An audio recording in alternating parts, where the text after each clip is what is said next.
औषध, अभय एवं ज्ञान। शास्त्रों में वर्णित है ये 4 प्रकार के दान। इनसे होता है प्राणी मात्र का कल्याण। परम पूज्य वात्सल्य मूर्ति जिन धर्म प्रभाविका आर्य का रत्न श्री 105 सृष्टि भूषण माता जी की मंगल प्रेरणा एवं आशीर्वाद से सृष्टि मंगलम सेवा समिति के तत्वावधान में संचालित किए जा रहे हैं अनेकानेक आध्यात्मिक पुण्य के कार्य। साधुओं के आहार, विहार, औषधि एवं संयम उपकरण, पिछी, कमंडल, शास्त्र आदि की व्यवस्थाएं कई वर्षों से सुचारू रूप से उपलब्ध कराई जा रही हैं। साथ ही सामाजिक सेवा के कार्य जैसे बच्चों की शिक्षा, गरीब परिवारों को आर्थिक सहयोग, रोगियों का उपचार एवं वृद्ध असहाय लोगों को आश्रय दिया जाता है। गौ संरक्षण एवं संवर्धन हेतु भी गौशालाओं के निर्माण एवं विभिन्न स्थानों पर संचालित गौशालाओं को आर्थिक मदद पहुँचाना, चारा आदि की व्यवस्था प्रदान कराना, दुर्घटनाग्रस्त गौवंश का उपचार कराना आदि कार्य भी किए जाते हैं। तो फिर देर न करें, आज ही इन महापुण्य के कार्यों से जुड़कर पुण्य लाभ कमाएं। 1 लाख से अधिक राशि प्रदान कर आप समिति में संरक्षक आदि पद प्राप्त कर सकते हैं। साथ ही अन्य छोटी राशि दान करके भी पुण्यार्जन कर सकते हैं। आप अपनी दान राशि दिए गए निम्नलिखित बैंक खाता में जमा करवा सकते हैं। बैंक विवरण: खाता नाम Srishti Mangalam Seva Samiti, bank Punjab National Bank, account number 021-2001-177-277, IFSC code PONB 0021200, खाता नाम Srishti Mangalam Seva Samiti, Bank of Baroda, branch Shri Mahavir ji, account number 011-901-000-32429, IFSC code BARBO SHRIMA। अधिक जानकारी एवं आपके द्वारा दी गई सहयोग राशि के रिसिप्ट प्राप्त करने हेतु संपर्क सूत्र 9376571003, 9376571001। सृष्टि मंगलम सेवा समिति से जुड़ने वाले सदस्यों का नाम एवं फोटो जिनवाड़ी चैनल पर प्रसारित किया जाएगा।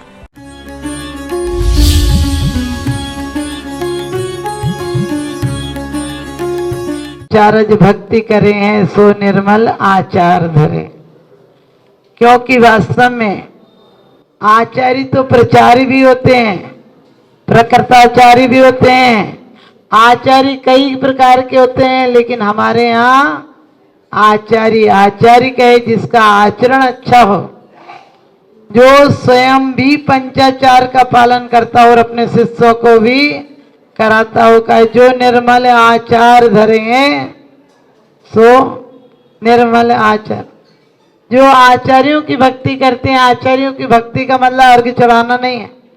आचार्यों की भक्ति का मतलब ढोल मजीरे बजाकर उनको लाना नहीं है, उनके प्रवचन सुनना नहीं है, लेकिन उनके आचरण का अनुसरण करना, अनुगमन करना।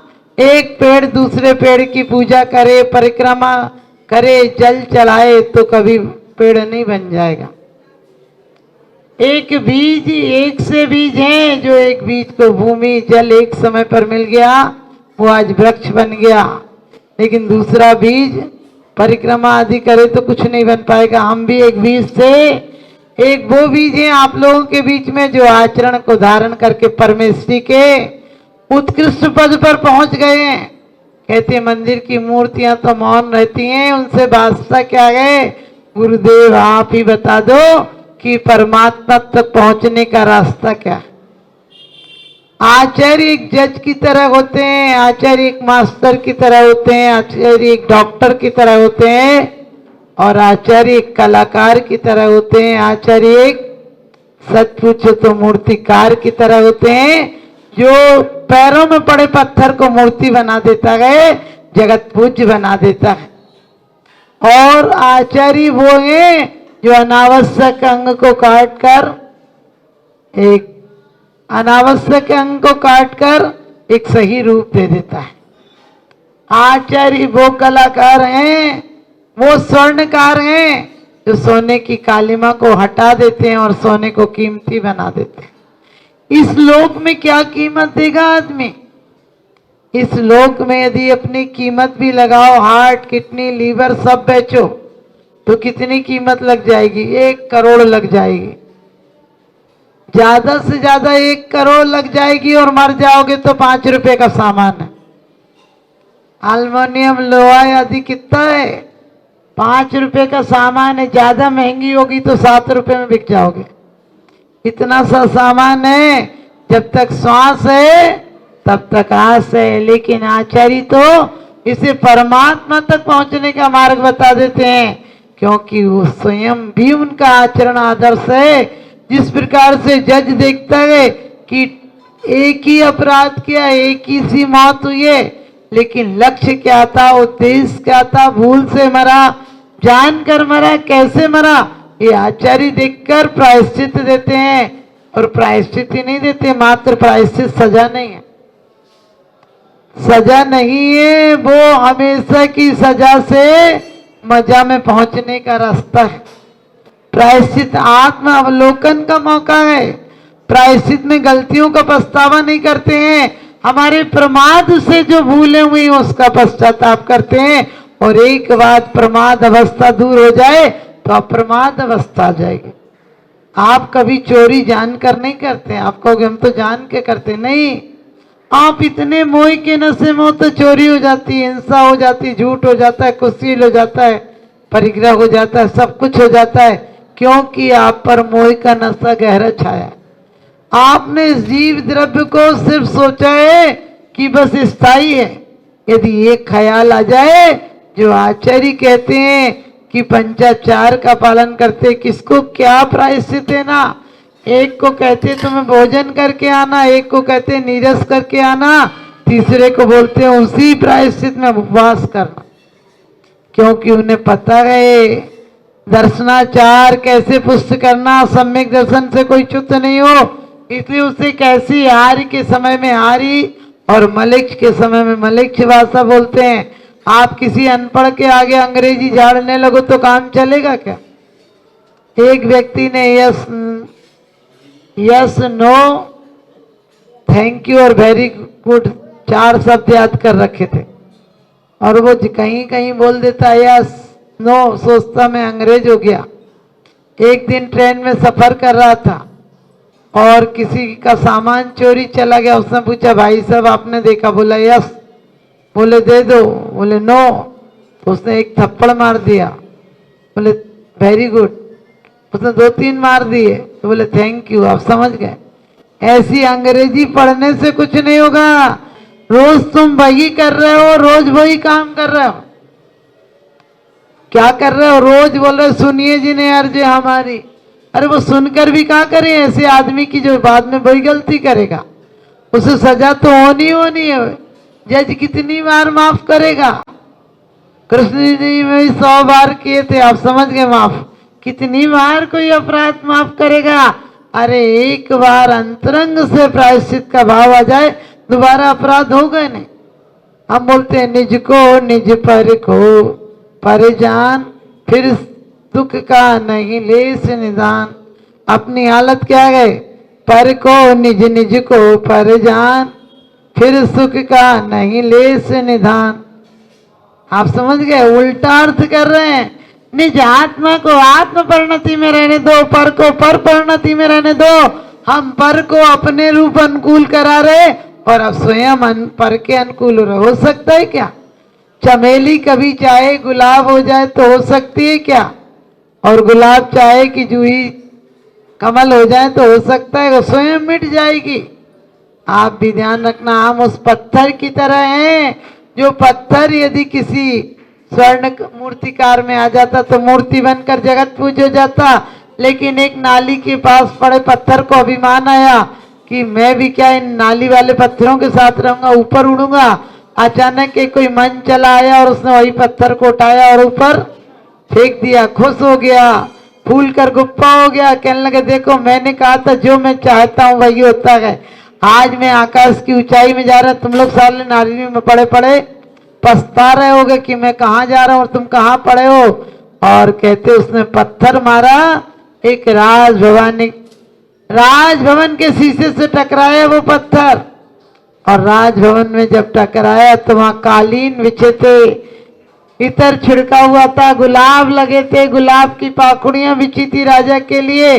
और वो वहां गिरा तो कहने लगे वाह, आज पता चला कि ऊपर उठने का कितना सम्मान है। देखो मेरे सम्मान के लिए कालीन बिछे हैं, इतर लगे हैं, फूल बिछे हैं, मैं भी क्या खुशनसीब था, आज तक वहां पड़ा था। लेकिन जैसे ही पत्थर अंदर गया, शीशा टूट गया खिड़की का, और नौकर आए और उस पत्थर को ऐसी जगह फेंका कि वहां किनारे पड़ा तो था अपनों के साथ, अब तो ना जाने कहाँ गया, अस्तित्व खो गया, किसी नाली में चला गया। वो समझ गया कीचड़ के बीच जिंदगी भर सड़ना पड़ेगा। हमारी और आपकी हालत ऐसी नहीं है क्या? अभिमान में, कसायों में, जैसे मैंने कहा, पड़े हैं और ऊपर उठ रहे हैं। कहाँ ऊपर उठ रहे हैं? यदि उठना है तो इतने ऊपर उठो कि 3 लोग पूजा करने लग जाए। सो निर्मल आचार धरे। यहाँ भी यदि आपके 5 अणुव्रत है तो श्रावक की भूमिका में भी आप सम्माननीय हो, सम्मान के काबिल हो कि वाह, इनको देखो अपने व्रतों से कभी च्युत नहीं होते। हमने व्रत भी किस नाम से ले लिए?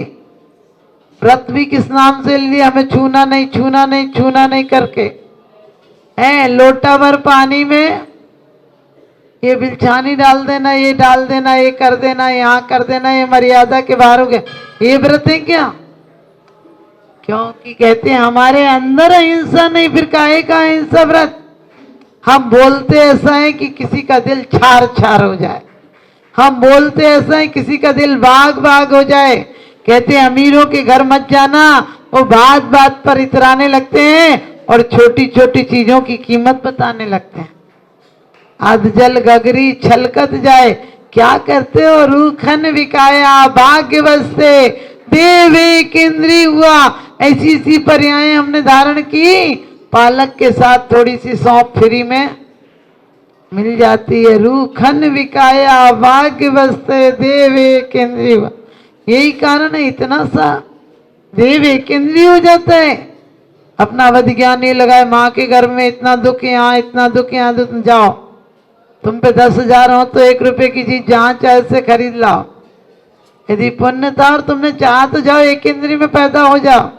उसके बाद वहां तो कसाएं व्यक्त करने का समय भी नहीं मिलेगा। हम लोग भी क्या कर रहे हैं? हमने कहा आचार्य डॉक्टर की बातें हैं।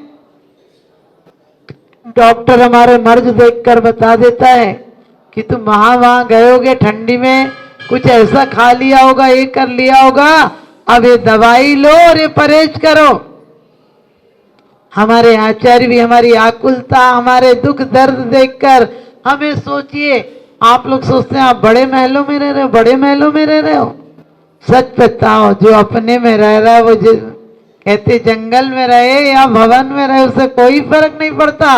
वो जानता है कि सोना भी क्या है, सोना भी वहीं जमीन से निकलता है, पीतल भी वहीं से निकलती है, एल्युमिनियम भी वहीं से निकलता है। क्या फर्क पड़ता है सोने चांदी से? हमने मूर्तियां सोने की बनवा दी, दिल को सोने सा नहीं किया। हमने मूर्तियां चांदी की बनवा दी, दिल में शुक्ल लेस्य लाने का कोई प्रयत्न नहीं किया। हमने कभी अच्छा चिंतन नहीं किया। यही तो हमारे आचार्य बताते हैं कि अपने पंचाचारों का पालन करना, 5 अणुव्रतों का पालन करना। जब तक घर में हो किसी से जलना नहीं। आज माचिस की तिल्लियां की जरूरत नहीं, दिल जलाने के लिए एक दूसरे ही काफी है। तिल्लियां तो एक सी थी माचिस की, किसी ने घर जलाए, किसी ने आरती के दीप जलाए। हम लोग कहते हैं हमारी किस्मत खराब है। अरे किस्मत से किस्मत भी हार जाती है। जीवन में कभी उदास मत होना, जीवन से कभी निराश मत होना। हाथ की लकीरों से क्या होता है? भाग्य तो उनके भी होता है जिनके हाथ नहीं होता। हम भाग्यवान नहीं, हम महाभाग्यवान बनेंगे। और भाग्यवान, भाग्य भी जहां से भाग जाएगा, भाग्य भी जहां से भाग जाएगा और दुनिया नमन करके अपना सौभाग्य जगाएगा, ऐसा भाग्य बनेंगे। पत्थर एक खाल से निकला, कोई जयपुर पहुंच गया और कोई कानपुर पहुंच गया। जो कानपुर पहुंच गया उसकी हालत ऐसी थी, लोग पैसा देकर तो लाते थे लेकिन एक दाना नहीं छोड़ते थे। ब्रश से निकाल निकाल कर साफ कर लेते थे। बेचारा पीसता पीसता चक्की हो गया था, खुद पिस जाता था। गेहूं के पीसने के साथ साथ 1 साल में खुद उसको हथौड़ों से पीटा जाता था। लेकिन जो जयपुर चला गया था वो मूर्ति हो गया था और पूजने लगा था। लोग उसके आगे मस्तक भी झुकाते, सामान भी चढ़ाते माला फेरते, उसका नाम लेते। कुछ दिन बाद दोनों पत्थर मिले, कहने लगे मेरी तो दुर्गति है। उसने कहा मेरी तो सुगति है। क्यों सुगति है? क्योंकि मैं सत्पुरुष के हाथ में आ गया। उसने मेरे जैसे पत्थर को भी प्राण प्रतिष्ठा करके परमात्मा बना दिया। अपनी आदत क्या गए? वो चक्की के पत्थर की गलती क्या थी? मुंह फाड़ते रहा, खाने को मांगता रहा, इसे एक दाना भी नहीं मिला।